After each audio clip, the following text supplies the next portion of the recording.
किसान, बदलते भारत की शान।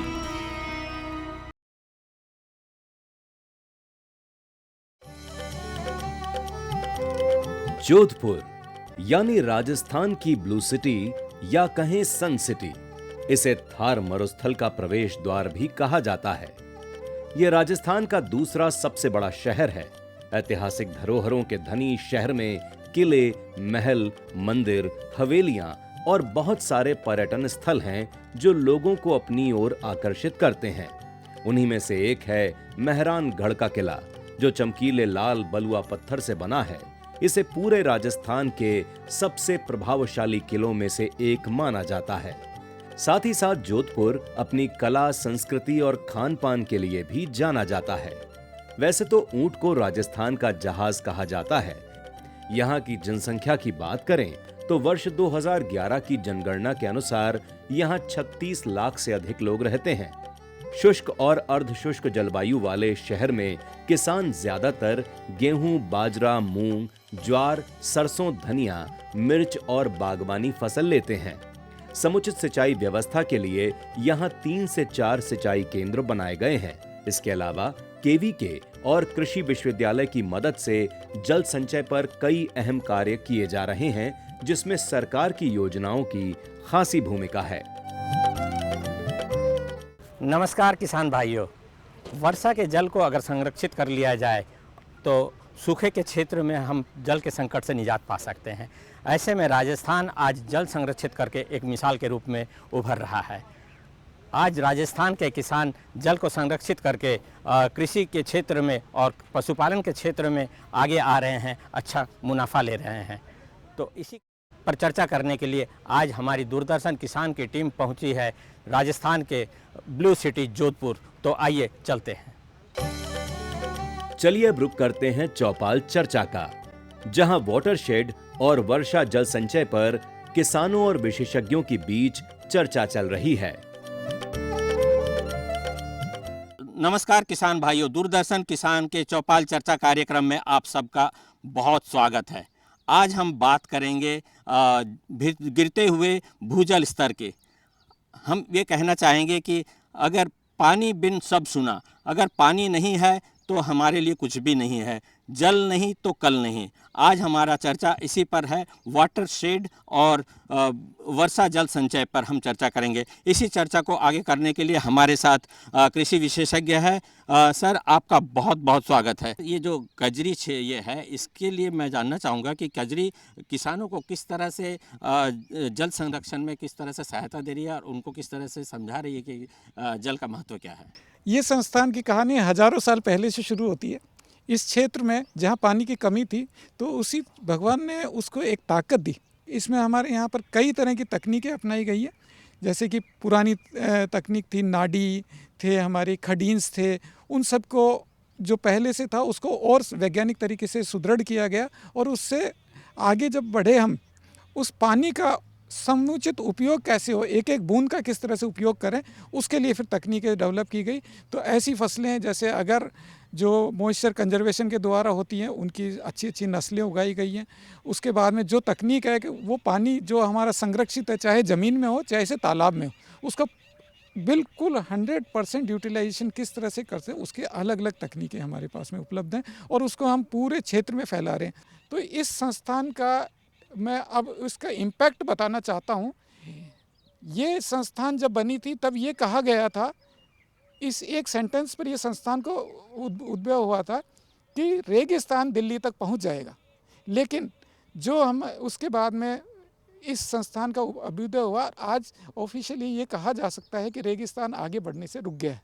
उसमें सबसे महत्वपूर्ण भूमिका थी वाटर कंजर्वेशन की, जिसके लिए ये संस्थान स्टेट गवर्नमेंट, सेंट्रल गवर्नमेंट के अनेक योजनाओं में अपनी तकनीकी ज्ञान दिया, फार्मर्स के साथ में मिलकर कार्य किया। और आज की तारीख में मुझे ये कहते हुए बड़ा गर्व होता है कि मैं उस संस्थान में कार्य करता हूँ जिसने रेगिस्तान को आगे बढ़ने से रोका और जिसमें जो वाटर हार्वेस्टिंग का था वो मुख्य वो था।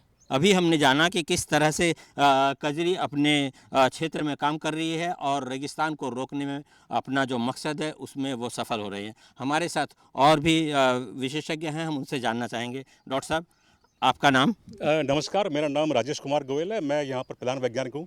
और मैं मेरी बात शुरू करने से पहले कहना चाहूँगा, रहीमन पानी राखिए बिन पानी सब सून, पानी गए ना उबरे मोती मानस चून। पानी के बिना जीवन असंभव है और रेगिस्तान में तो पानी का बहुत ज़्यादा महत्व है। रेगिस्तान में घी मिल जाएगा लेकिन पानी नहीं लगा आपको। तो इस पानी को बचाने के लिए हमारे संस्थान ने जलग्रहण विकास पर फंडामेंटल काम किया है। हमारा संस्थान जलग्रहण में 3 तरह से किसानों की हेल्प करता है। हमारे यहाँ जलग्रहण विकास के बहुत सारे मॉडल उपलब्ध हैं।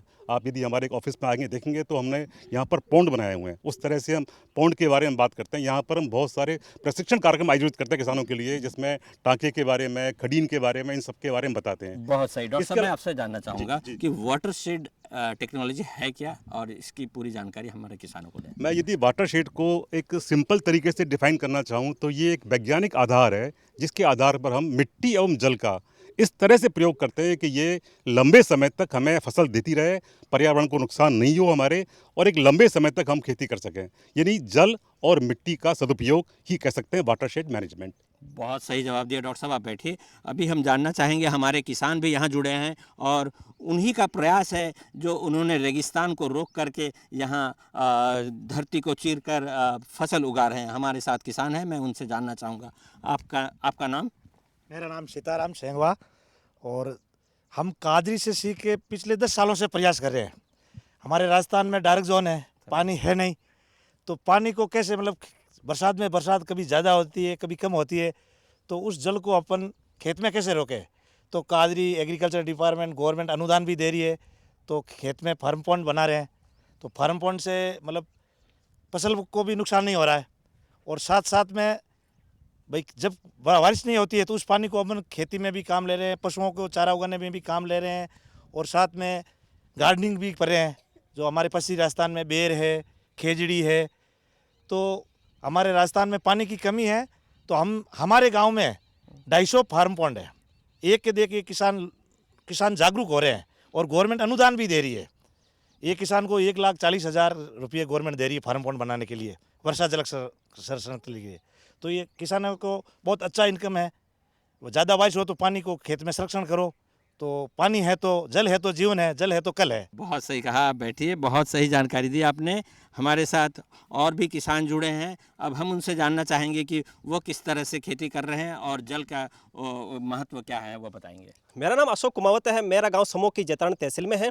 मैं एक रोबोटिक्स इंजीनियर हूं। मेरी अपनी graduation MBA engineering college Jodhpur से पूरी करने के बाद मैं इजिप्ट शिफ्ट हो गया और कोरोना काल में वापस अपना गांव वापस आ गया, जहां मेरे पिताजी पारंपरिक खेती करता आ रहे हैं। लेकिन कहीं ना कहीं ऐसा था कि मैं एक IT इंजीनियर से जुड़ा हुआ हूँ और कहीं ना कहीं इस खेती से जुड़ा, और इस कई युवाओं को वापस इस रुख मोड़ना था। तो सबसे पहले जो खेती का जो मुख्य जो प्रमुख था वो है पानी।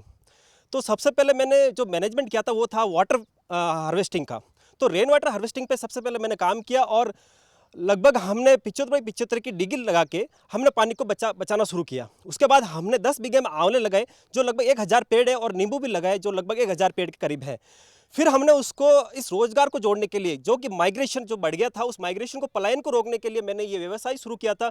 और RKVY रफ्तार स्कीम भारत सरकार की तरफ से मुझे 25 लाख की ग्रांट मिल गई थी और मैंने उसके साथ अपना काम शुरुआत किया।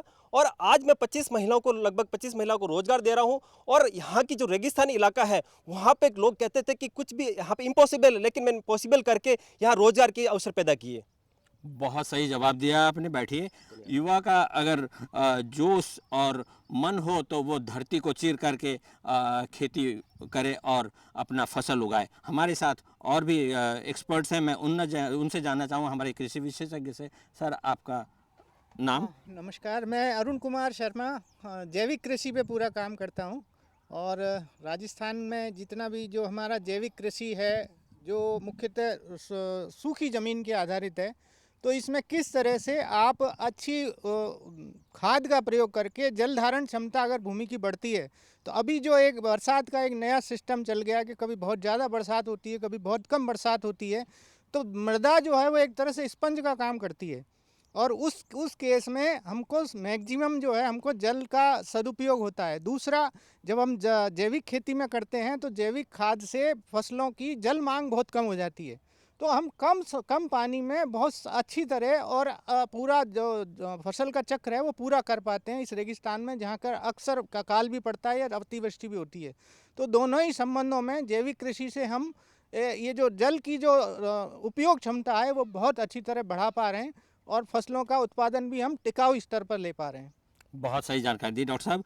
अभी हमारे साथ और भी विशेषज्ञ हैं, हम उनसे जानना चाहेंगे। डॉक्टर साहब, आपका नाम? मेरा नाम प्रियव्रत सांतरा है और मैं काजरी में ही काम कर रहा हूँ। आज का जो चर्चा हो रहा है जल संरक्षण पर, तो मैं इस विषय पर दो बात कहना चाहूँगा। जैसे विज्ञान का दृष्टिकोण से देखें, जहाँ पे जल है वहाँ पे सौर ऊर्जा का थोड़ा कम मिलता है, लेकिन जहाँ पे सौर ऊर्जा ज़्यादा मिलता है वहाँ पे जल कम हो जाता है। तो विज्ञान का दृष्टिकोण से देखें ना, ये दोनों तालमेल बना के चलता है, लेकिन इसका तालमेल को थोड़ा बैलेंस करके हमको चलना चाहिए। और इसी के साथ जल संरक्षण के साथ हम और एक संरक्षण का बात करना चाहूँगा, जो ऊर्जा संरक्षण। आप सभी लोग देख रहे हैं कि हम लोग धूप में बैठे, क्योंकि रेगिस्तान में धूप बहुत बढ़िया से मिलता है, इसीलिए जल बाष्प होकर ऊपर निकल जाता है। लेकिन हम लोग दोनों को ही हार्वेस्टिंग करके संरक्षण करके इसको बहुत बढ़िया से मॉडल बना सकते हैं। जल संरक्षण करें, उसको खेत में लेके, खेत से लेकर फार्म पॉइंट तक लेकर आए, और उसी पानी को सिंचाई करने के लिए जो आपको पावर चाहिए, एनर्जी चाहिए, ये जो सूरज ऊपर से देख रहा है, इसको भी संरक्षण करें। सोलर प्लेट लगाए, सोलर पंप लगाए, और उसको बढ़िया से ड्रिप स्प्रिंकलर लगा के उसको बढ़िया से सदुपयोग कर सकते हैं आपका खेत में। और इस तरह का मॉडल हम लोग काजरी में, पहले हमारा जो आप कैंपस देख रहे हैं 207 हेक्टेयर का कैंपस है, इसमें जगह जगह हम लोग पॉन्ड बनाए। हर एक पॉन्ड का साइड में जरूर एक सोलर पंप आप देखेंगे। और ये जो दोनों का एक साथ में इंटीग्रेट होना इस एरिया के लिए सबसे ज़्यादा वरदान है। बहुत सही जानकारी दी डॉक्टर साहब। अभी हमने देखा कि भारत सरकार के संस्थान केवीके हो या कजरी, लोगों को जल संरक्षण में किस तरह से मदद कर रही है, और यहाँ के किसान कजरी और केवीके के सहायता से अपना खेती में काफ़ी सुधार कर रहे हैं जल संरक्षण करके। तो अब हम लेते हैं एक छोटा सा ब्रेक के बाद हम जानेंगे सरकार की क्या क्या योजनाएं हैं और किस तरह से किसानों को योजनाओं का लाभ मिल रहा है। तो बने रहिए दूरदर्शन किसान पर और देखते रहिए चौपाल चर्चा।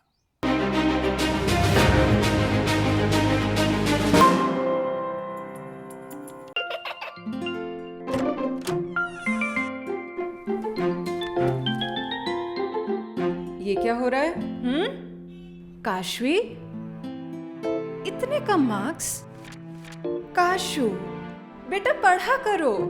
पढ़ोगी नहीं तो आगे कैसे बढ़ोगी? मम्मा, मैं भी तो आपसे यही कहना चाहती हूँ, पढ़ा करो। आप पढ़ोगे नहीं तो आगे कैसे बढ़ोगे? मतलब?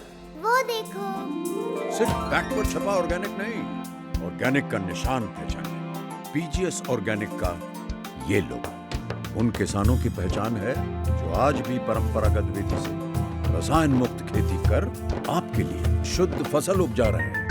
अब समझे मम्मा, अगर मैं प्योर ऑर्गेनिक फूड नहीं खाऊंगी तो अच्छे मार्क्स कहाँ से लाऊंगी? अच्छा बच्चों, जैविक खेती की इस मुहिम को आगे बढ़ाइए, शुद्ध ऑर्गेनिक अपनाइए।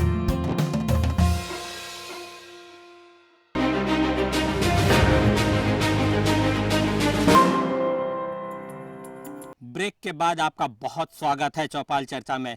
अभी हमने देखा कजरी किस तरह से अपने किसानों को योगदान दे रही थी, उनको सलाह दे रहे थे और सारी चीज़ों की जानकारी देकर जल संरक्षण कराते हैं। और अब हम जानते हैं हमारे विशेषज्ञों के साथ में उनसे जानकारी लेते हैं कि किस तरह से कजरी सरकारी योजनाओं का बारे में बताती है और सरकारी योजनाओं का लाभ उनको किस तरह से देते हैं और क्या क्या सरकारी योजनाएं हैं।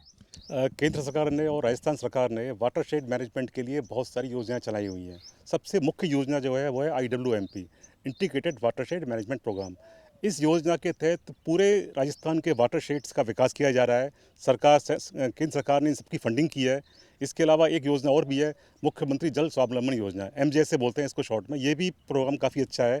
और तीसरी योजना है खेत तलाई की। खेत तलाई योजना में राजस्थान सरकार किसानों को सब्सिडी भी देती है। इसके लिए एक मुख्य शर्त यह है कि आपके पास एरिया जो है 0.3 हेक्टेयर होना चाहिए, और यदि आपका फार्म पॉन्ड, यदि आपका लाइंड है तो सब्सिडी आपकी 90% है, यदि आपका लाइंड नहीं है तो सब्सिडी आपकी 70% है, और तालाब की साइज़ 400 क्यूब मीटर होनी चाहिए। तो हमारी सरकार जल को बचाने के लिए कई योजनाओं के तहत किसानों की सहायता कर रही है, चाहे वो खेत तलाई हो, IWMP हो या मुख्यमंत्री जल स्वावलंबन योजना हो। अभी हमने जाना कि किस तरह से सरकार की योजनाएं यहाँ काम कर रही हैं और क्या क्या योजनाएं हैं। अभी हमारे साथ किसान हैं, अब हम उनसे जानना चाहेंगे कि आप किस तरह से योजनाओं का लाभ ले रहे हैं और क्या क्या कर रहे हैं। नमस्ते, मेरा नाम रावल चंद पंचारिया है और मैं पश्चिमी राजस्थान से बिलोंग करता हूँ। और हमारे गांव में बुजुर्गों ने पहले ही फार्म पॉन्ड जैसे नाडी, ये छोटे छोटे तालाब 8-9 बना रखे थे। लेकिन आज से 15-20 साल पहले जाएँ तो पानी की बहुत किल्लत थी।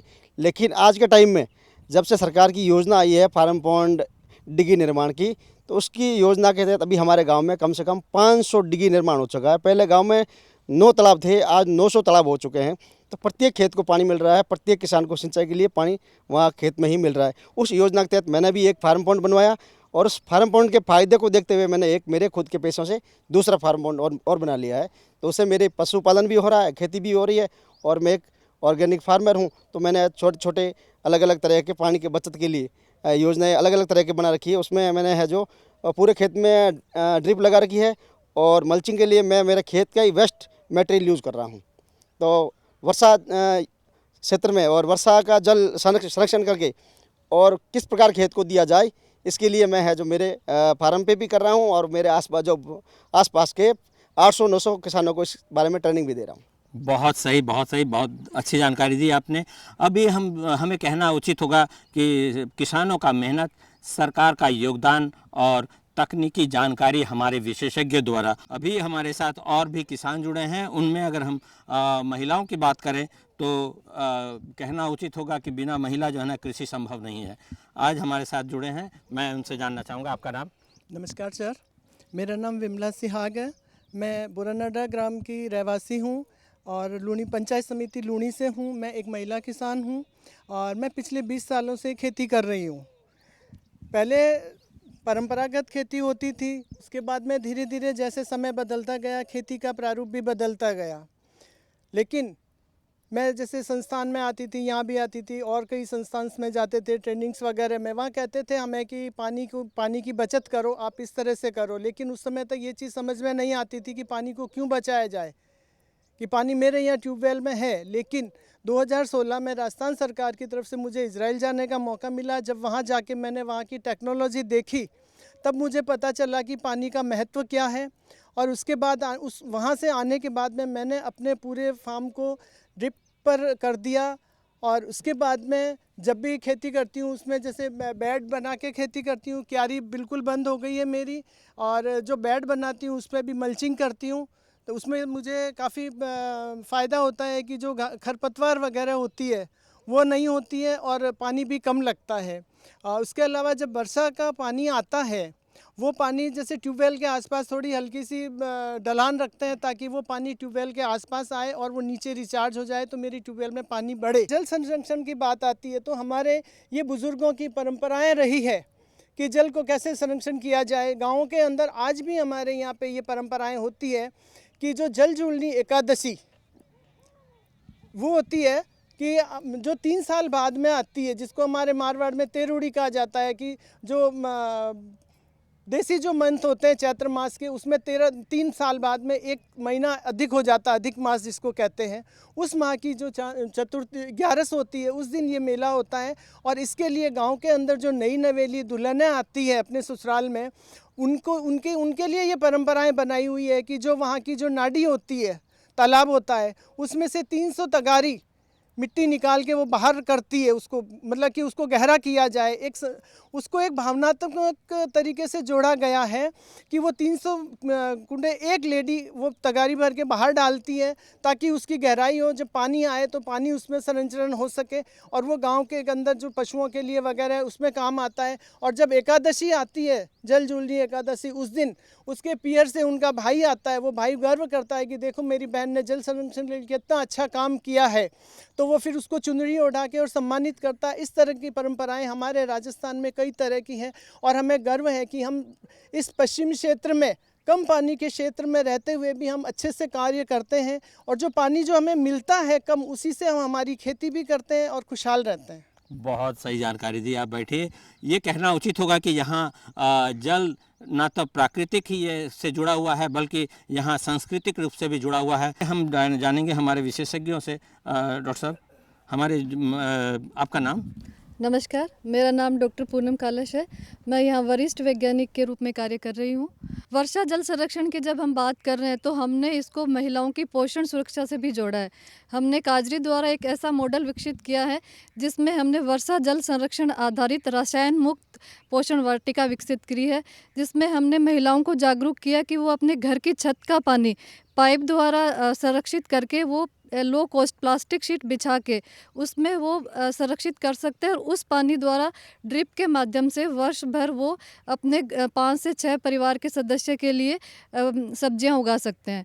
इसके साथ साथ हमने उसमें मेडिसिनल प्लांट्स भी हैं और कुछ फलदार पौधे भी हैं जो महिलाओं की कंप्लीट फूड सिक्योरिटी के लिए हमने ऐसा मॉडल विकसित किया है और ये इसके लिए हमने महिलाओं को प्रशिक्षण भी दिया है। और ये मॉडल सिर्फ काजरी तक ही सीमित नहीं है, ये हमारे आसपास के जो गांव हैं वहाँ भी हमने ये मॉडल लगाया है। हमारे साथ और भी किसान जुड़े हैं। आपका नाम और आप किस तरह से खेती करते हैं? मेरा नाम रामचंद्र मेघवाल है। गांव रोहिचा कला, तहसील लूणी और जिला जोधपुर का मैं रहवासी हूँ। मैं मेरे क्षेत्र में पिछले 10 साल से जल संरक्षण का काम कर रहा हूँ। मेरे गाँव का मैं पहला किसान था जिन्होंने जल संरक्षण का काम चालू किया। जल संरक्षण चालू करने के पीछे मेरा उद्देश्य था कि 90 के दशक में मेरी माताजी मई जून के महीने में घर से 5 किलोमीटर दूर एक मटका पानी के लिए जाती थी। वो मेरे मन में कहीं ना कहीं पीड़ा थी कि सुबह जब वो 4 बजे उठ के एक मटका पानी लेने लाती थी तो 10 बजे तक वो वापस आती थी।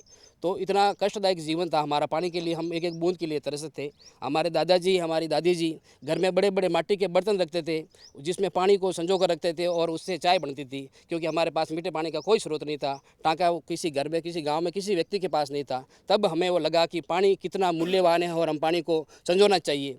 हमने राजस्थान सरकार की सहायता से और काजरी के मार्गदर्शन में इनसे टेक्नोलॉजी को एडॉप्ट कर से सबसे पहले मैंने 50 लाख लीटर के खेत में एक खेत तलाई बनाई और उसके साथ ही मैंने खेत के जहाँ मेरा निवास है मैं खेत में ही मेरे फार्म हाउस में निवास कर रहा हूँ। घर के चारों कोनों में मैंने 4 टाँके बनाए हैं। एक टाँका मेरे पशुओं के लिए जो 1 लाख लीटर का है, दूसरा टाँका मेरा बगीचे के लिए है। जब खेत तलाई में पानी खत्म होता है तो मैं उस टाँके से पौधों को पानी पिलाता हूँ, वो 50,000 लीटर का है। एक टाँका मेरे पास 60,000 लीटर का है जिसमें मैं पशुपालन करता हूँ, उसको पानी पिलाता हूँ। और एक टाँका मेरे पास 40,000 लीटर का है, उसमें मैं मेरे पूरे परिवार को पीने के लिए पानी पीते काम लेते हैं। और वो मैं पिछले 5 साल से आत्मनिर्भर हूँ। मुझे एक बूंद भी पानी कहीं बाहर से लाने की आवश्यकता नहीं है। मैं संपूर्ण रूप से पानी के मामले में आत्मनिर्भर हूँ। हमारे साथ और भी किसान हैं, हम उनसे जानना चाहेंगे।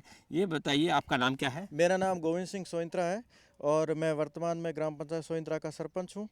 हमारी ग्राम पंचायत में हमने सरकार के नरेगा योजना के तहत हमने करीब 300 टाँके बनाए हैं। हमारे ग्राम में अभी तंवर साहब ने फरमाया कि हम पश्चिमी राजस्थान से आते हैं और शेरगढ़ ब्लॉक में पानी की बहुत भयंकर समस्या है और इसको देखते हुए हमने राज्य सरकार के सहयोग से और केंद्र सरकार के सहयोग से हमने टाँके बनाए। जो टाँके बनाए उसके टाँके के करीब 20 फुट का आगोर है। जो बरसात होती है पूरा पानी उसमें स्टॉक होता है और एक परिवार के लिए वो साल भर में वो पानी पीने के योग्य काम हो जाता है। और हम एक बार पानी उसमें स्नान करते हैं, स्नान करने के बाद उसमें स्नान करते हैं, उस कुंडे में करते हैं, कुंडे में वो पानी इकट्ठा करके फिर उसको वापस पौधों को पानी पिलाते हैं और जानवरों को पानी पिलाते हैं। आज के चर्चा से तो यह साफ नज़र आया कि सरकार का योगदान, किसानों की मेहनत और विशेषज्ञों की सलाह वाटरशेड और रेन वाटर हार्वेस्टिंग को किसानों के लिए बहुत ही अच्छा साबित कर रही है। उनकी खेती को अच्छा बना रही है और उनको अच्छा मुनाफा दे रही है। तो उम्मीद है आज का यह कार्यक्रम आपको बहुत ही अच्छा लगा होगा। तो आप देखते रहिए दूरदर्शन किसान और मुझे दीजिए इजाज़त। नमस्कार।